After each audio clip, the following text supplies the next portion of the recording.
of Caloocan. Kaya naman let's go, samahan nyo ako at papakita ko sa inyo. Itutur ko kayo at papakita ko sa inyo kung gaano kaganda at gaano kalaki ang ating Diwata Paris branch dito sa Caloocan. Halika na, samahan nyo ako. Yeah! Diwata! Diwata! Diwata! Diwata! At dahil magdagatas. Diwata! Diwata. Okay na. So ayun na nga guys, papasok na tayo ng Diwata Paris dito sa Caloocan City branch. Malapit lang po sa EDSA sa Junior Ateneo. Punta nang maganda.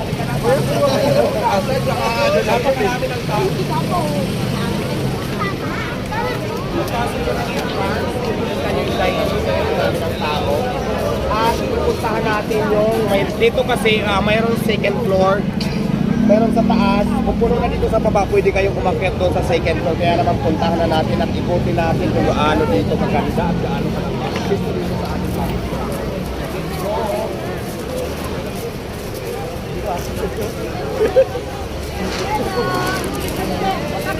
So ayun guys, ngayon kasi grand opening pa lang natin, nakikita natin mamaya kasi magkakating garibon pa tayo. Pero ito yung entrance, yung pinasukan natin kanina.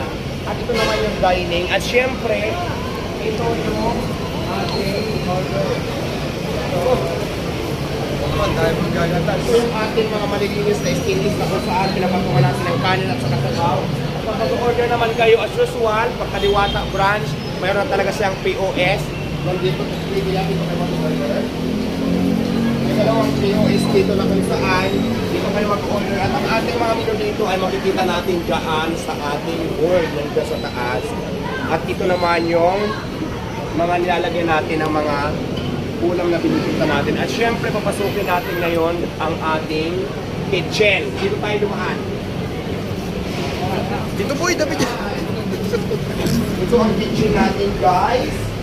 Ito ang ating malinis na hugasan natin ng ating mga ayan, ano na talaga. Dito tayo maghuhugas ng mga kaldero, kawali, or anything na gusto hugasan. At syempre, so natin mga Lechon Paris, ang Diwata Paris, overlook na mga ayan, dito. Dami. At syempre, yung mga kasama naman natin dito ay share naman yung mga Tagaloto, mga bro. Ayan, ay naman kayo sa vlog natin. Yes, yes, Caloocan branch. So, ipapakita natin yung mga kala na ginagamit. At syempre dito, meron tayong Diwata. Kaya punta na natin yung Diwata dito. Nalilot na tayo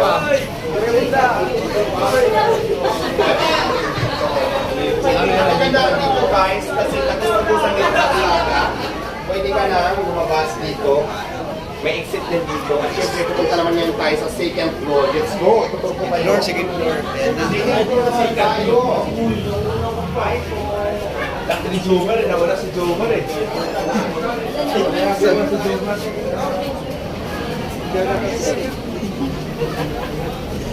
Ewan ko lang kung di pa ako ma-monetize.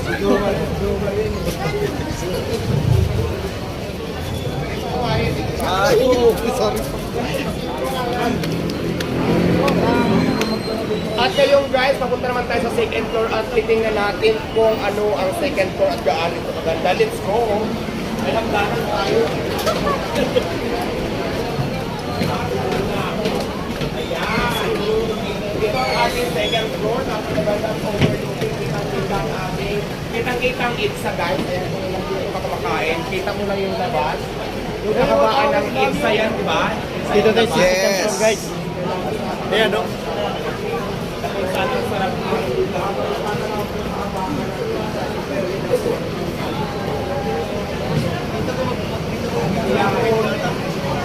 Ito yung anong tawag dito, second floor, tapos ito lang yung Veranda. EDSA. Kita yung DWL. Kitang-kita ang sasakyan natin sa baba at syempre yung mga taong dumadaan sa mga sasakyan. At pag nandito ka naman, kita mo yung labas. Pakita mo yung labas. Kuwari na pakita mo yung labas. Ayan. Dito ka sa second floor, makikita mo yung gamit pa. Ayan o, train o. Ayan o.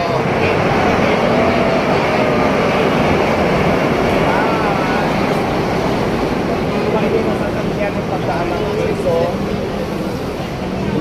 Yan yan ang ating new branch dito sa Caloocan, dito sa General Tinio, Caloocan City. Kaya naman kung gusto nyo dito matry, kung malapit ka lang dito, hindi mo na kailangan pumunta pa ng Pasay, pumunta ng San Fernando, Pampanga, or pumunta ng Quezon City. Kung nandito ka lang naman sa malapit sa Caloocan, dito ka na pumunta, dito lang kung matatagpuan Correct. sa may General Tinio Street, dito mismo sa Caloocan City. So ayun lang guys, Correct. maraming salamat.